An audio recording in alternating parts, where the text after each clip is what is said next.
নমস্কার, সবাইকে স্বাগতম মন পাখি এইচআরে। আশা করি আপনারা সবাই ভালো আছেন। আজ আমরা তিনজন একসাথে বেরিয়েছি। তিনজন বলতে আমি, তোমাদের দাদা আর মা। তো আজকে প্রথমে যাব আমার নিজস্ব একটু কাজে, তারপর যাব মায়ের চোখের ডাক্তার দেখাতে, আর দিনের পুরোটা আপনাদের সঙ্গে শেয়ার করব।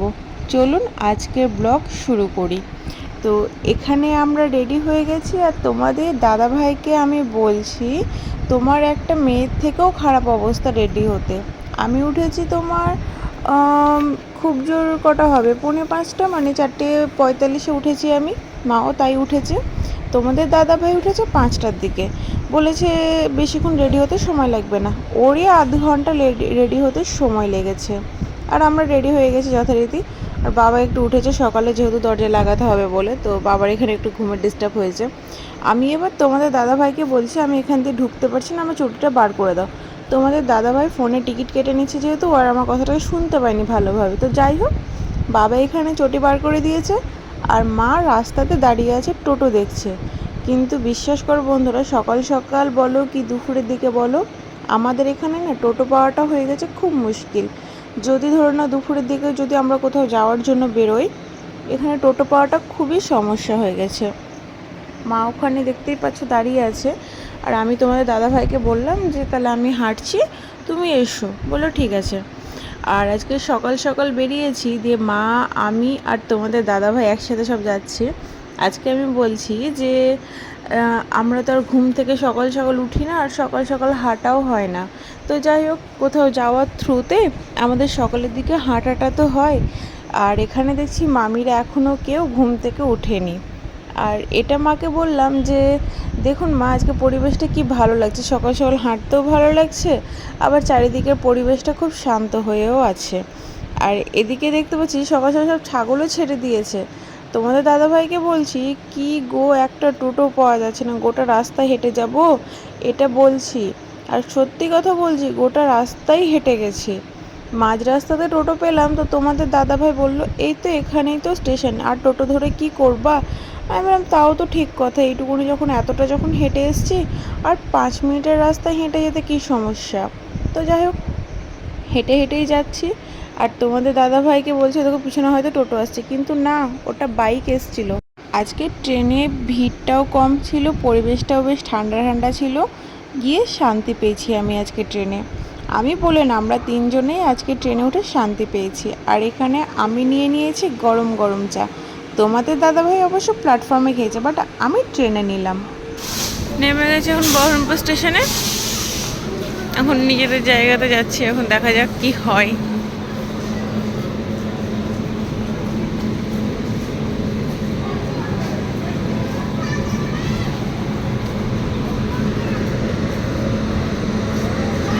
ট্রেনে করে আমরা আমাদের গন্তব্যস্থলে পৌঁছে গেছি। আর তোমাদের দাদাভাই বলছে বস্তাটা তুমি মাথায় নিতে পারবা। আমি বলছি হ্যাঁ আমি পারবো, যদি এটা বাড়ি হতো তো ঠিক নিয়ে নিতাম। তো বলছে তারাও বলবো নাকি, আমি বলছি আমি তো বললাম যদি বাড়ি হতো আমি ঠিক নিয়ে নিতাম। তো মা বলছে যে হ্যাঁ ও পারবে, কারণ যেহেতু মা বলো কি তোমাদের দাদাভাইও বলো যে দেখেছে যে ভারী জিনিস চালাটা আমার কাছে কোনো ব্যাপার বলে মনে হয় না, কোনো কাজে আমার কাছে কোনো ব্যাপার বলে মনে হয় না। যদি আমার শরীর সুস্থ থাকে তো আমার মনে হয় যে আমি সবই পারবো, কিন্তু অসুস্থ থাকলে তো এটা শুধু আমার ক্ষেত্রে নয়, সবার ক্ষেত্রেই সমস্যা। তো আমি এবার তোমার দাদাভাইকে বলছি যদি ওই দিক দিয়ে যেতাম তো কী সমস্যা ছিল, বলছি যে এখান দিয়ে গেলে তুমি তাড়াতাড়ি পৌঁছে যেতে পারবে, শর্টকাট হবে, আর ওখান দিয়ে গেলে তোমাকে একটু ঘুরে যেতে হবে। আর আমি কেন এই কথাটা বললাম, কারণ এখান দিয়ে পাথরের ওপর দিয়ে হেঁটে যেতে হচ্ছে। আর সত্যি কথা বলতে কি, আমি কখনো এইভাবে পাথরের ওপর দিয়ে হাঁটিনি, আজকে ফার্স্ট টাইম আমি হেঁটেছি। আমার প্রচণ্ড পায়ে ব্যথা লেগেছে, প্লাস আমি 2-1বার হোঁচটও খেয়েছি। আর তোমাদের দাদাভাই এখানে মাঝে মধ্যে আমাকে ধরে ধরে হাঁটছে, আর মাঝে মধ্যে ও এগিয়ে যাচ্ছে। তো ও বলছে যে দেখে দেখে হাঁটো। আমি বলছি দেখে দেখে হাঁটবো কি, তুমি একটু এই শর্টকাটের জন্য তুমি যেই রাস্তা দিয়ে নিয়ে যাচ্ছ তো বলবার না। আর আমি আর একটা এখানে কথা বলছি, যারা যারা ওই যে স্টেশনের লাইন দিয়ে হাঁটছে, তো মানে আমি ভয়ও লাগছে যদি বাই চান্স ট্রেন চলে আসে। আর তোমাদের দাদাভাই এখানে একটু স্টাইল মারলো। মানে এই যে ট্রেনটাকে দেখালো, দেখো আমি ট্রেনটাকে একবার ছেড়ে দিলাম, তো হলো ট্রেনটা যাচ্ছে আর এইদিকে একটা মালগাড়ি দাঁড়িয়ে আছে আর মধ্যেখানে আমরা মানে সত্যি কথা বলতে এটা আমার কাছে ফার্স্ট টাইম অভিজ্ঞতা হলো, যে এরকম অভিজ্ঞতাটা আমার কাছে ফার্স্ট টাইম হলো, প্রথমবার। তো যাই হোক, হাঁটছি হাঁটছি আর আমি মাকে বলছি যে ট্রেনটা কত বড়, মানে চলছে তো চলছেই, চলছে তো চলছেই, মানে শেষ হচ্ছে না, এত বড় ট্রেন মাকে বলছি আমি। তো সত্যি ট্রেনটা কিন্তু বড়ই ছিল। তো যাই হোক, ট্রেন আমাদেরকে রেখে চলে গেল ওর গন্তব্যস্থলে। এবার আমরা যাই আমাদের কাজের জায়গাতে। আমি এবার তোমাদের দাদাভাইকে আর খুঁজে পাচ্ছি না। তো দেখছি ওই দেখো ও অলরেডি পার হয়ে গেছে, ভাবতে পারছো ও রাস্তা দিয়ে হাঁটছে কিভাবে, তাহলে তোমরাই চিন্তা করো। এবার আমি বলছি তুমি যখন পার হয়ে গেছো তাহলে তুমি একটা কাজ করো, ওখানে গিয়ে টোটো ধরো। বলছি এখানে টোটো ধরতে সমস্যা হবে না, কারণ এখানে খুব একটা তো ভিড় হয় না, আর টোটো খুব কম সংখ্যায় থাকবে, তো অসুবিধা নেই, চলো একসাথে টোটো নিয়ে নেবো। তো চলো তাই হবে। চলে এসেছি আমাদের গন্তব্যস্থলে। এইখানে কাজ হচ্ছে শুধুমাত্র আমার আর তোমাদের দাদা ভাইয়ের। আর এখানে মাকে বলে বলে দিচ্ছি যে এখানে এটা হয়, এখানে বসে থাকে সবাই, এখানে সব বলে বলে দিচ্ছি। আর এখানে মা বেটার অবস্থা দেখো। সত্যি কথা বলতে কি খুবই আজকে সারাদিন খুব মজা করেছি, ভীষণ সুন্দর একটা মুহূর্ত কাটিয়েছি আজকে। আর এখানে তোমাদের দাদা ভাইয়ের অবস্থাটা দেখো, বুঝতে পারলে তো, তোমরাই বুঝে নিও। তো এখানে আমরা আস্তে আস্তে হেঁটে হেঁটে যাচ্ছি, আর তোমাদের দাদাভাইকে বললাম যে তুমি সিঁড়ি দিয়ে যাও, আমরা লিফট দিয়ে যাচ্ছি। বললো ঠিক আছে, যেহেতু মায়ের একটু হাঁটতে উঁচু নিচুতে হাঁটতে একটু সমস্যা হয়, তো সেই কারণেই মাকে নিয়ে আমি লিফটে করে এলাম। তো যাই হোক, এখানে এসে দেখছি যে মানে কেউই এখনও আসেনি, আমরাই ফার্স্ট এসছে। তো এটা একটা বলতে গেলে যে ঠিকই আছে, যে ধরে নাও ওরা আমাদেরকে একটা টাইম দিয়েছিল, আমরা তার বেশ কিছুক্ষণ আগেই চলে গেছিলাম। কারণ তোমাদের দাদা ভাই আর আমার একটা মতামতে মিল আছে, যে যেখানে যেই একটা মানুষ যদি আমাদেরকে টাইম দিয়ে রাখে, তো সেই টাইমের কিছুটা আগে যাব কি টাইমে টাইমে যাব, কিন্তু এই একটু লেট করে যাব কি বা কিছু, এই জিনিসটা তোমাদের দাদা ভাই বা আমার কারোরই পছন্দ না। সেই কারণে আমি বললাম ঠিক আছে, একটু ওয়েট করা যাক। আর এখানে এসে আমি বলছি মা এই সব চেয়ারগুলো এখন আমাদের, যেখানে ইচ্ছা বসি, যেখানে ইচ্ছা শুই, যা ইচ্ছা রাখি, কোনো সমস্যা নেই। তো এখানে একটা জিনিস আমার ভালো লেগেছে, যে ব্রেস্ট ফিডিংয়ের জায়গা, যেটা এখন অবধি আমি কোনো নার্সিংহোমে বলো বা কোনো ওপিডিতে বলো এখন অবধি আমি দেখিনি, এখানেই ফার্স্ট টাইম দেখলাম, যেটা আমার খুবই ভালো লেগেছে। আর সত্যি কথা বলতে কি এই নার্সিংহোমটা বেশ পরিষ্কার পরিচ্ছন্ন, একটা বেশ ভালো একটা পরিবেশ। আর এখানে এসে তোমাদের দাদাভাই বলছে এই অবস্থাটা মা দেখেন, যেহেতু আমরা দেখেছি, এবার মাকে বলছে মা দেখেন আমার শাশুড়ি হয়ে গেছে ডাক্তার, তাও আবার চাইল্ড স্পেশালিস্ট। বুঝতে পারছো সমস্যাটা হচ্ছে যে কী বলো তো, যে আমার মায়ের নাম হচ্ছে পম্পা, আর এখানে ডাক্তারের নাম হচ্ছে পম্পা, চাইল্ড স্পেশালিস্ট ডক্টরের নাম। তো এইটা নিয়েই তোমাদের দাদা ভাই আমি আর মা মিলে কথা বলা বলি করছি। তো ওর তো মাথা খারাপ, বলছে আমি আর নিব না, আমার একটা শাশুড়ি ঠিক আছে, আমার বাড়িতে যেই শাশুড়ি আছে সেটাই ঠিক আছে। তো যাই হোক, এখানে চলে এসেছি আমরা ক্যান্টিনে। ক্যান্টিনে এসে দেখছি যে খাওয়ার মতো অবস্থা ঠিকঠাকই আছে। তো যাই হোক, এবার তোমাদের দাদাভাইকে বলছি যে জিজ্ঞেস করুন এখানে চা পাওয়া যাবে কি না। তো ও বললো যে এত সকাল সকাল না পাওয়া যাওয়ারই কথা, তো দেখা যাক, এখন তো সবেমাত্র ওপেন করলো, এখন পরিষ্কার টরিষ্কার সব কিছু করবে, তারপর হয়তো খুলবে। তো বললাম ঠিকই আছে, তো মা বলতো একবার জিজ্ঞেস কর না, দেখ না। তো যাই হোক, এখানে গেল, গিয়ে বলছে দাদা চা পাওয়া যাবে, তো বললো যে না এখন হবে না, ওই 8:30 8টা বা 11:30 থেকে ওদের টাইমটা শুরু। বললো ঠিক আছে, অসুবিধা নেই। তো আমি বললাম ঠিক আছে, তাহলে চলো নিচেই যাই। তো ওখানে তো আর চা খাওয়া হলো না, আমরা নিচেই চলে এলাম, নিচে একটু ওয়েট করছি। আর হাতে সময় আছে বলে আজকে একটু ঘুরে ঘুরে সব কিছু দেখলাম, অন্যদিন তো ধরো না যাই কাজ করি চলে আসি। ওখান থেকে বেরিয়ে চলে এসছে, যে কাজটা সেটা সেরে এসছে, কিছুটা সেরে এসছে, বাদবাকিটা তোমাদের দাদা গিয়ে করবে। আর এখানে মাকে নিয়ে চলে এসেছি দিশাতে, মায়ের চোখের ডাক্তার দেখাতে।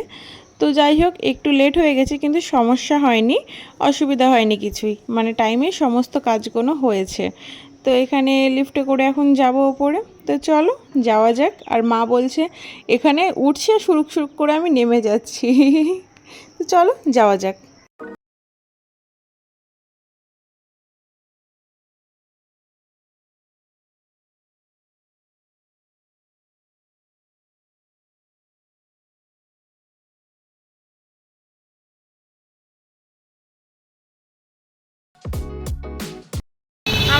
ওখানকার কাজ হলো, এখন কিছু খেতে যাচ্ছি, প্রচুর খিদে লেগেছে। দেখে নামিয়েন।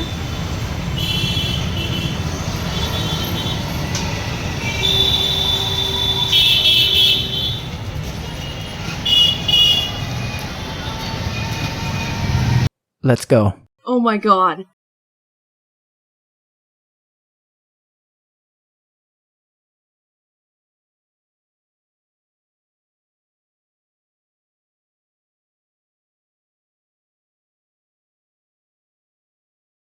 আমরা এখন ওখানকার সমস্ত কাজ কর্ম শেষ করে দিয়ে এখন আমরা যাচ্ছি বাড়ির পথে। সোজাসুজি যাচ্ছি না, একটু কোথাও খাওয়া দাওয়া করব, তারপর যাব। তো কোথায় খাওয়া দাওয়া করব না করব সবই তোমরা দেখতে পাবে, জানতেও পারবে। আর আমরা কিন্তু আজকে পুরো রাস্তাটাই গিয়েছি টোটো করে। ট্রেনে প্রচুর ভিড় ছিল, সেই কারণে আমরা ট্রেনের ভরসা করিনি, যে না টোটো করেই যাব, বেশ আরাম করেই যেতে পারবো। তোমাদের দাদাভাই সেটাতে রাজিও হয়েছে। চলে এসেছি আমরা জিয়াগঞ্জে। আমাদের উদ্দেশ্যটা ছিল যে বহরমপুর থেকে লালবাগ আসবো টোটো করে, কারণ ওখান থেকে একটু ঘোড়াগাড়ি করে চাপবো আমি, এটা আমার ইচ্ছে ছিল। কিন্তু দুর্ভাগ্য আমার ইচ্ছে পূরণ হয়নি। তো ঠিক আছে, কোনো ব্যাপার নেই। তো ওই টোটো করেই আমরা জিয়াগঞ্জ অবধি চলে এসেছি। আর এখানে এসে আমরা খাওয়া দাওয়াটা করে ফেলবো, কারণ সেইভাবে কিছু কারোরই খাওয়া হয়নি, সেই সকালের দিকে খেয়েছিলাম। তো এখানে খাওয়া দাওয়াটা সেরে ফেলবো। আর আমাদের আজকে দুপুরের মেনু ছিল পুঁই শাকের তরকারি, ডুমুর, আলু আর লাফা ভাজা, ডাল, ছানার বড়া দিয়ে আলু দিয়ে ঝোল, আমের চাটনি, স্যালাড। আর তোমাদের দাদার যেহেতু গরম লাগাটা একটু বেশিই আছে, যেহেতু আর ওর একটু নুন লেবু জল খাওয়ার অভ্যেস আছে, তোমরা দেখেওছো বাড়িতে ওর জন্য আমি বানিয়ে রাখি, কিন্তু এই কদিন আমি বানিয়ে রাখিনি, ওর একটা সমস্যার জন্য আমি বানিয়ে রাখিনি। তো যাই হোক, ও আজকে এখানে খেলো। আর এই যে তোমাদের দাদাভাই নিয়েছিল কাতলা মাছের কারি নিয়েছিল, আর এদিকে আমরা নিয়েছিলাম চিকেন কষা। যাই হোক, রান্না কিন্তু খুব ভালো ছিল, কোনো কথা হবে না। আর তোমাদের দাদাভাইকে বলছি যে তুমি যে পরিমাণ লেবু জল খেতে ভালোবাসো তা বলবার না, বলছে গরমে এটাই ঠিক গো। তাও ঠিক।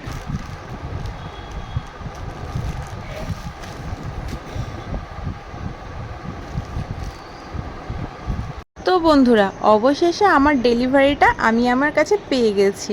তো চলো তোমাদের সঙ্গে একসঙ্গে প্যাকেটটা ওপেন করি। আসলে কি বলো তো, বাড়িতে তো আমরা কেউ ছিলাম না, বাড়িতে ছিল বাবা আর মা। তো ওরাই নিয়ে নিয়েছিল, ফোনটা যখন আমাদের কাছে আসে, বাড়িতে ফোন করেছিলাম, তো ওরা জিনিসটা নিয়ে নিয়েছিল। কিন্তু ওরা কিন্তু কেউ ওপেন করেনি, ওরা রেখে দিয়েছিল। আমি বাড়িতে এসে ওপেন করেছি আর তোমাদের সঙ্গে শেয়ার করেছি। জিনিসটা বলতে গেলে কি বলো তো, এটা জুতো পরিষ্কার করার একটা ব্রাশ, যেটা আমার খুবই দরকার মনে হয়েছিল, তাই আমি অর্ডার করেছিলাম। আর রিজনেবল প্রাইসের মধ্যেও ছিল জিনিসটা, খুব ভালো ছিল। কোয়ালিটি নিয়ে কোনো কথা হবে না, A1 একেবারে। আমার তো খুব ভালো লেগেছে, তোমাদের সঙ্গে শেয়ার করলাম। তোমাদের কেমন লেগেছে তোমরা জানিও। তো বন্ধুরা, আজকের ভিডিও এখানেই শেষ করছি। আশা করি ভিডিওটি তোমাদের ভালো লেগেছে। যদি ভালো লেগে থাকে তাহলে ভিডিওটিতে একটি লাইক দিও, তোমাদের মতামতটা কমেন্টে জানিও। আর এমন আরও সুন্দর ভিডিও দেখতে মন পাখি এইচআর চ্যানেলটি সাবস্ক্রাইব করে পাশে থাকা বেল আইকনটি অন করে রেখো। তোমাদের ভালোবাসা আর সাপোর্টই আমাকে নতুন নতুন ভিডিও বানাতে অনেকটা অনুপ্রাণিত করে। সবাই ভালো থেকো, সুস্থ থেকো, সাবধানে থেকো। আবার দেখা হবে নতুন একটি ভিডিও নিয়ে। ততক্ষণ পর্যন্ত নিজের খেয়াল রেখো। নমস্কার।